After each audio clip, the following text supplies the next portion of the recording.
Hola chicos, ¿qué tal? Vamos a continuar con este tema del periodo de gobierno de Miguel de la Madrid Hurtado, en el cual, bueno, pues seguimos con la historia de los presidentes de México. Y en este bloque 3 que vamos a abarcar desde el presidente que utilizó su gobierno, que tomó su cargo en 1982, hasta el 2018, donde termina el gobierno del presidente Enrique Peña Nieto.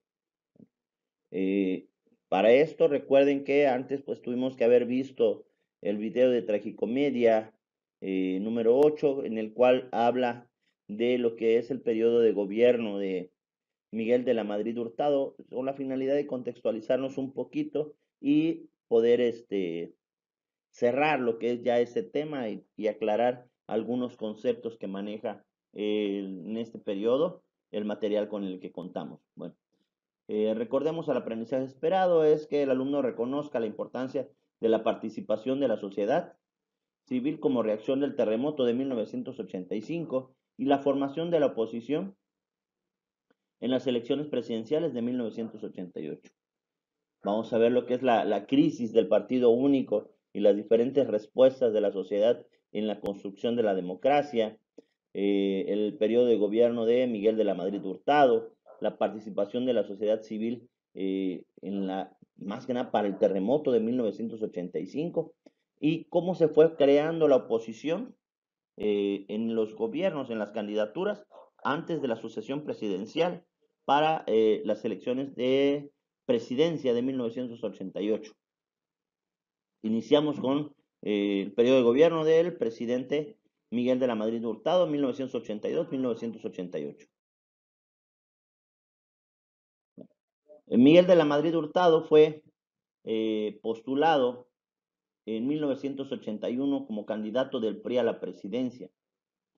El 4 de julio de 1982 resulta ganador de los comicios y asume el cargo de presidente en 1982.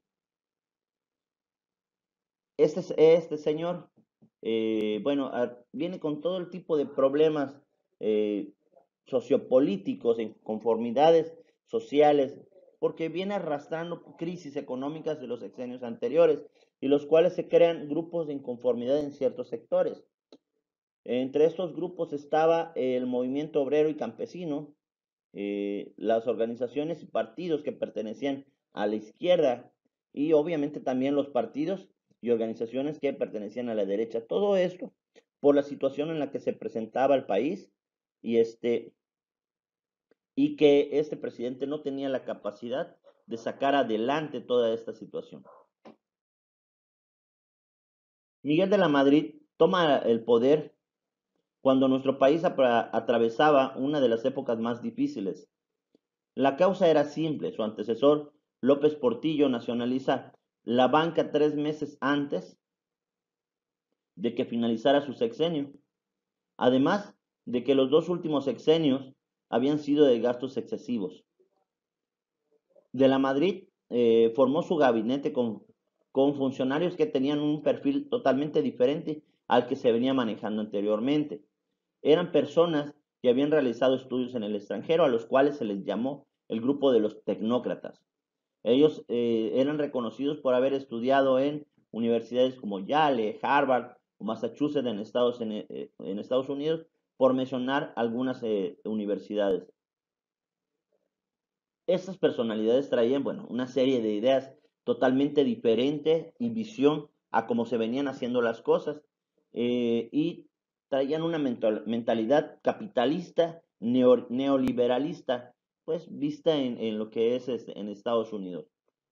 Miguel de la Madrid, que era partidario de este nuevo modelo, eh, propone esta solución para la crisis de la deuda económica que se tenía. Además de que esta crisis económica se había esparcido en todo lo que es el tercer mundo, provocando, por ejemplo, en el periodo entre 1973 y 1990, casi todas las naciones hubieran cambiado el rumbo después de esta crisis.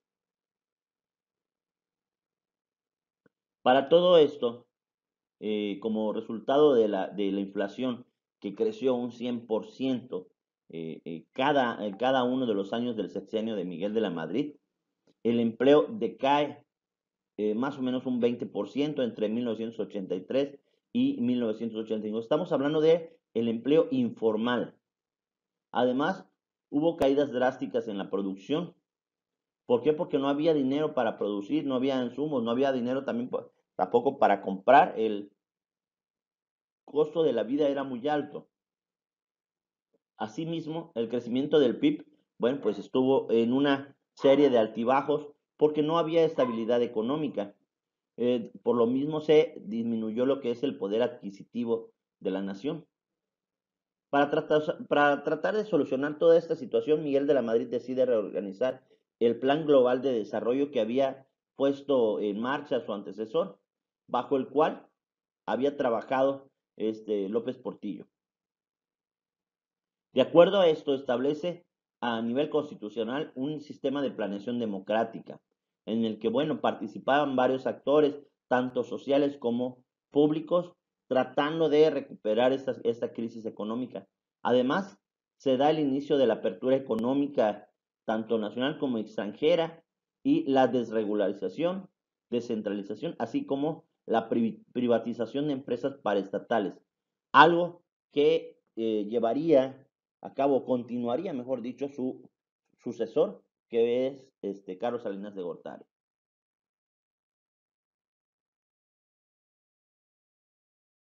Entre una de las cuestiones que lleva a cabo Miguel de la Madrid en su política neoliberal fue la reducción de las empresas paraestatales de 1.155 empresas que eran en un inicio a 413 empresas. Ante la severa crisis económica, el peso se devalúa en 3.100%, por lo cual tienen que establecerse pactos de crecimiento económico con diversos sectores de la sociedad, mediante los cuales el gobierno subsidiaba parte de los precios de los productos básicos, porque se tenía que controlar esa situación.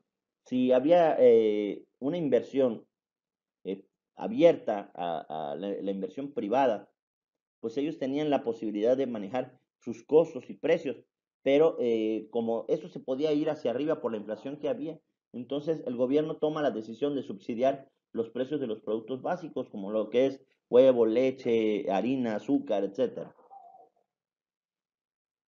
Además, lo que eran los inversionistas habían logrado pues se puede decir, un pacto con el gobierno en el cual se comprometían a no estar subiendo los precios.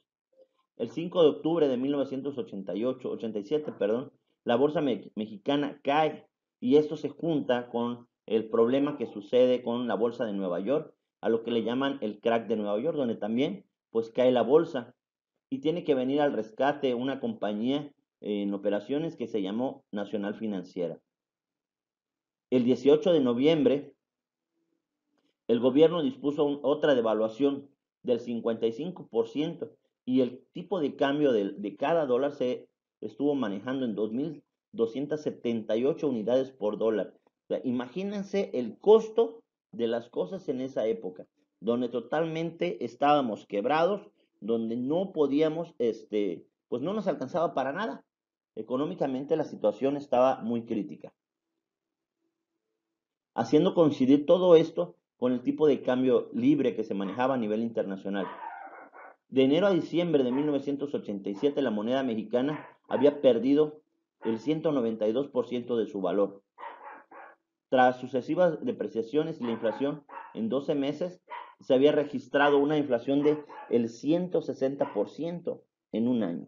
Imagínense que los precios subieron 160% en un año. O sea, tomen en cuenta, vamos a pensar que nos cuesta una coca 10 pesos y el 160% es que nos va a costar ahora 26 pesos. O sea, así de crítica estaba la situación en ese momento. Entre el aspecto social que se presenta en el periodo de gobierno de este señor, uno de los principales fue el terremoto de la Ciudad de México en 1985, donde se da un terremoto de 8.1 grados Richter. El problema fue que de tan fuerte que estuvo ese terremoto, prácticamente la ciudad quedó destruida, donde la capacidad hospitalaria se había perdido en un 30%, las escuelas que estaban habían sido dañadas, casi 1.658 escuelas, y otras pues fueron destruidas totalmente. El presidente fue muy criticado porque no aceptó la ayuda extranjera en cuanto al problema en esta situación, ni tampoco permitió que el ejército entrara a lo que es el rescate y reconstrucción, pero sí generó el aumento del gasto público para querer reconstruir toda la infraestructura. Obviamente todo esto lleva a movimientos sociales, quejas, manifestaciones, y para esto, cansado de todo este tipo de reclamos, crea a un grupo que se llamó Fuerza de Tarea Los Zorros, que es el que se encarga de repeler todo este tipo de manifestaciones. En el aspecto de educación, estaba de inicio como secretario de gobierno Jesús Reyes Heroles. Sin embargo, por toda la situación que se venía dando, renuncia al cargo y ocupa la secretaría Miguel González Avelar. Esta situación de crisis económica que se vino dando en todo este periodo nos llevó a que se tuvieran que cerrar escuelas normales, escuelas para maestros y centros nacionales de enseñanza técnica industrial.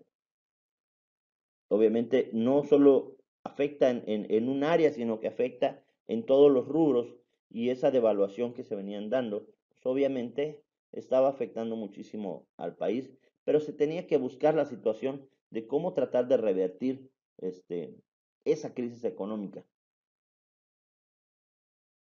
Uno de los puntos más acertados que tuvo Miguel de la Madrid su periodo de gobierno fue el ingreso al GATT, el General Agreement on Tariffs and Trade, que es palabras más, palabras menos, es una asociación o un grupo que se encarga por la creación de aranceles, el pago de aranceles en lo que son importaciones y exportaciones. Entra a este grupo para que se lleve un control de tarifas en todo ello, y bueno, pues se logra un beneficio en lo que es en México. ¿Por qué? Porque se establecen ciertos parámetros para el costo de las importaciones y exportaciones. Llega el fin del sexenio de este presidente con una situación crítica a nivel nacional, un partido revolucionario institucional mal parado, eh, la situación económica del país mal, cambio de modelo económico al neoliberalismo, donde se abre la libertad de ingreso económico a la institución privada, pero pues no funciona o no está funcionando, a pesar de que se había aperturado en gran parte esta inversión extranjera, y se supone que el gasto público pues debería de disminuir, pero fue todo lo contrario. En esta contienda de la sucesión presidencial para el cambio de presidente en 1988, representando al PRI, pues está Carlos Salinas de Gortari, y entre los principales contendientes, Manuel Cloutier, que fue el más fuerte contendiente, y el hijo de Lázaro Cárdenas, quien, bueno, apoyado por el nombre que viene a través de la historia del general Lázaro Cárdenas, y confiado de ello, se lanza a la candidatura. Este señor antes pertenecía al PRI, se cambia al Partido Revolucionario, perdón, al PRD, y pierde la candidatura, quedando arriba a Salinas de Gortari, en segundo lugar Manuel Cloutier, y en tercer lugar Cuauhtémoc Cárdenas. Se dice que estas elecciones fueron fraudulentas. Sin embargo, bueno, no vamos a entrar en ese detalle. Nos corresponde hablar de Carlos Salinas de Gortari en la siguiente clase. Como actividad, vamos a realizar un organizador gráfico. Para ser más específico, van a realizar un mapa mental. Ya saben que para realizar el mapa mental en forma digital, podemos utilizar la que ustedes quieran. Puede ser PowerPoint, puede ser Word, pero como siempre yo les aconsejo, tenemos un infogram que se puede utilizar para mapas mentales, tenemos un Canvas, tenemos CMap Tools, tenemos Minmaps, Mindmaps.